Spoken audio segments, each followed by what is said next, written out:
A ver, según las estimaciones que tengo acá del Ministerio de Economía y Finanzas, si bien los ingresos del Estado se recuperarían totalmente hacia el 2024, estos obviamente en los próximos años van a ser menores a los conseguidos entre el año 2012 y el 2014.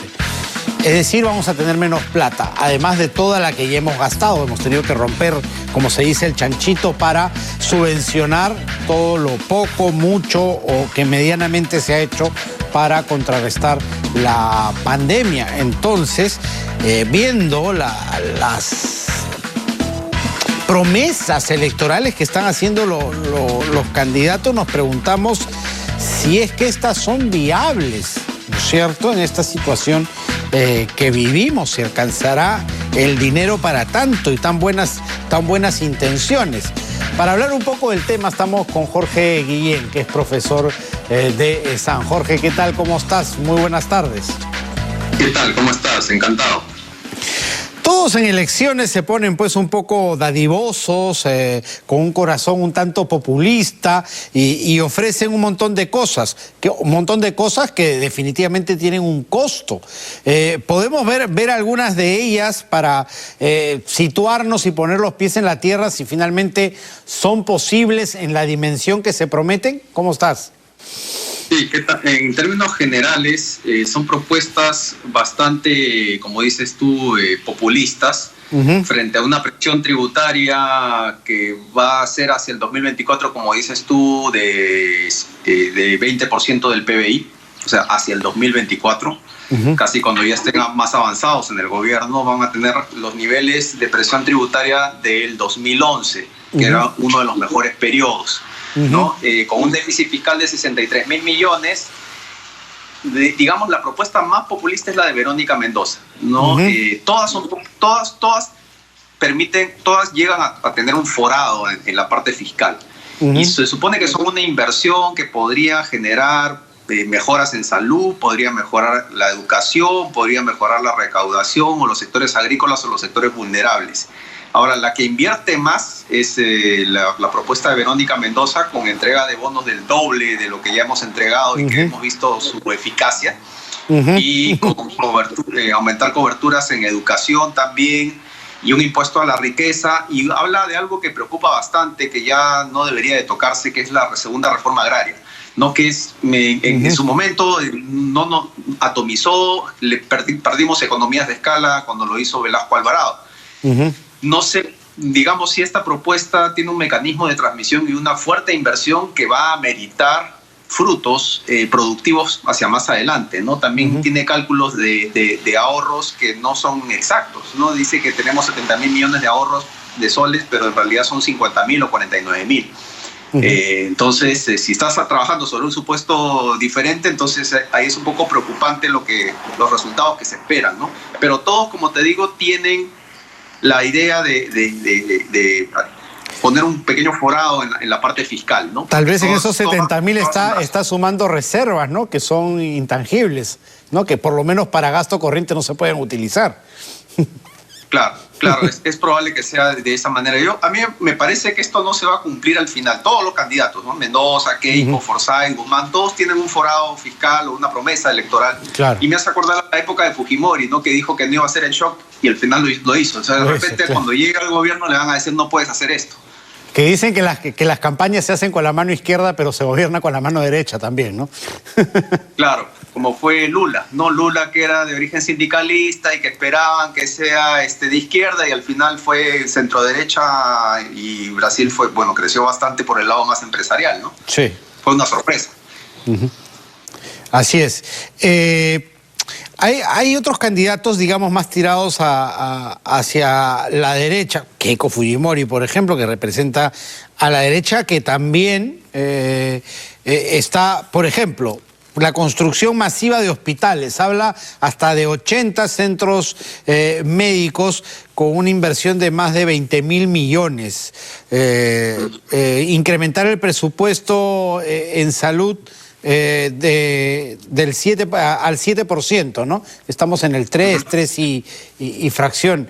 Eso también es posible y no sé si además la receta de los grandes hospitales sea la correcta. Ya la pandemia nos ha desnudado la precaria situación, por ejemplo, de las postas, los centros médicos que hubieran sido una gran salida, que son más baratos, más rápido de construir que los hospitales, y esa podría ser una salida que parece nadie toma finalmente en serio. Sí, ahí, bueno, hay otros candidatos que también están...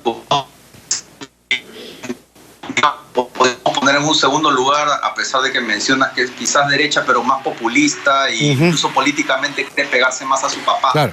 ¿No? Ahora, en esta etapa. Y hablando de su papá, habla también de construir masivamente colegios, no solo hospitales.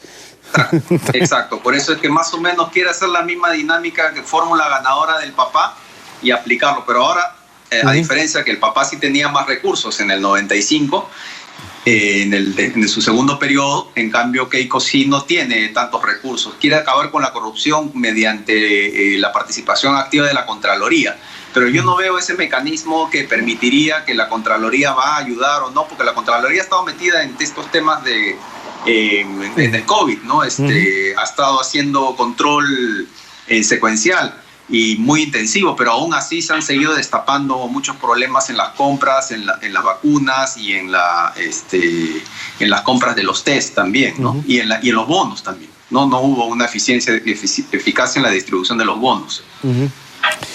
No ha habido de parte del Estado tampoco eficiencia, por ejemplo, en la reconstrucción del sur. Y hay una propuesta de George Forsyth que pretende crear 2 millones de puestos de trabajo directos y otros más indirectos, sí, con un shock de inversiones de más de 26.000 millones en obra pública. ¿Eso lo ves posible? La propuesta de Forsyth sí es menos populista, más pegada a la derecha, quizás. El tema es cómo llegar a cumplir esos objetivos. No, él plantea un ministerio de infraestructura para todos estos objetivos que me estás planteando, pero yo no sé si poner una burocracia más va a permitir destrabar, o si está proinversión también, ¿no? Entonces, ¿por qué no mejor hacerlo más eficiente a proinversión? Como este tema de la inversión, de la ejecución de la inversión, son por los destapes de corrupción que hasta ahora no permiten que un ejecutivo pueda continuar una obra o claro, tratar de comprometerse en hacer algo por temor a que lo puedan denunciar, ¿no? Sí, la idea es correcta, ¿no? Tú destrabas obras, generas empleo y tienes sus mecanismos de Serum y todo para tratar de hacerlo, pero el problema es, con un Ministerio de Infraestructura lo vamos a hacer. ¿Cuáles serían esos mecanismos que me permitirían acelerar y destrabar eso que ya está trabado desde la época del gobierno de Humala? Claro, y muchas de las obras, por ejemplo, que tenía y que estaba ejecutando Odebrecht tras el escándalo, se han quedado paradas, ¿no? El inicio la continuación de la Ramiro Prialé hasta Chaclacayo, la Costa Verde del Callao. Hay obras que ya habían empezado incluso y que la corrupción y digamos la incapacidad de sacarle la vuelta a las malas situaciones nos lleva a paralizar todo, ¿no? Y que una obra, por un acto de corrupción, se puede quedar paralizada años.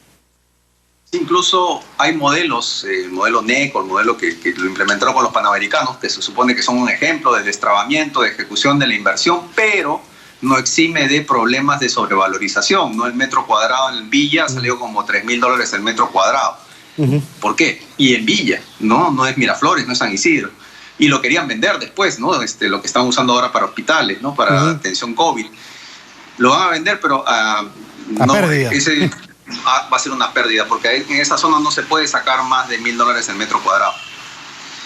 Sí, pues hay a veces cosas que no se entienden. Una pincelada rápida a Julio Guzmán, Daniel Urrestri, sus propuestas, ¿qué te parece?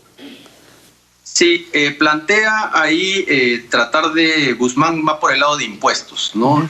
Allí el problema es que cuando tú tratas de acelerar la economía, teóricamente está bien, aceleras la economía bajando impuestos porque te permite un mayor consumo, que el empresario invierta más y todo, pero si no quiere Nadie te va a poner una pistola para que consumas más o para que inviertas o lo mandes como empresario hacia tu filial en la matriz central, que ha sucedido con Obama. La gente empezó a prepagar deuda cuando hicieron estas exoneraciones tributarias. Entonces, tampoco garantiza, tampoco garantiza de que estos mecanismos de bajada de impuestos, incluso el Fondo Monetario no lo recomienda. No recomienda más gasto, pero el problema es que no sabemos gastar dinero, que nuevamente estábamos hablando de ello, ¿no? Sí, pues. Bueno, muchas gracias. El caso de Urresti, sí, dime.